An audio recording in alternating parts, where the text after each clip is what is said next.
In Due Time, a novella, Morna's Legacy series, written by Bethany Clare, narrated by Lily Collingwood. Chapter 1. Mitchell Family Estate, Lake Placid, New York. Present day.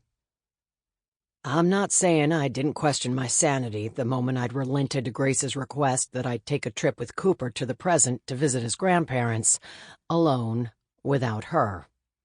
Still, I told myself repeatedly that I was doing this for Cooper, that he needed it, that it was important for my son to know his grandparents, to see his aunts, who were up in arms about our long absence.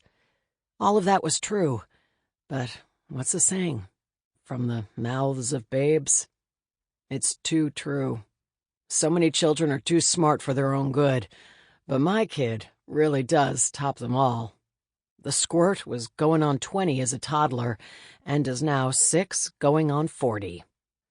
Cooper knew it was more than my willingness to do anything for him, but it wasn't until he told me so outright that I realized just how thoroughly I'd been lying to myself. We just turned onto the mile-long, tree-lined driveway leading up to the Mitchell family estate when Cooper leaned forward from his seat in the back and rubbed the side of my arm sympathetically. "Oh, Dad, you must really hate it at the castle." What? His words caught me off guard. No matter my thoughts on its lack of running water and the questionable hygiene of 98% of the population, I never complained to anyone about my life in the 17th century. Why would I? I had nothing to complain about. I knew how lucky I was to be living such an unbelievably extraordinary life, and I was happy there. But that didn't mean that I wasn't also ready to feel like a normal guy for a day or two.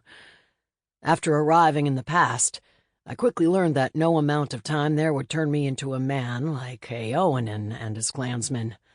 I couldn't ride a horse all bloody day long without my ass getting sore, and no one was going to convince me to go commando in a kilt while riding.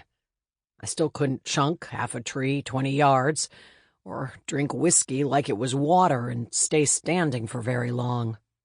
Worst of all, I hated kilts, the essential clothing staple among all 17th century Scots. They were heavy and cumbersome, and there was something about not having separate leg holes that made me uneasy.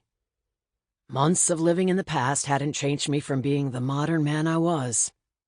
Despite the fact that men of that time, or at least the ones I knew, seemed to take Sample complete.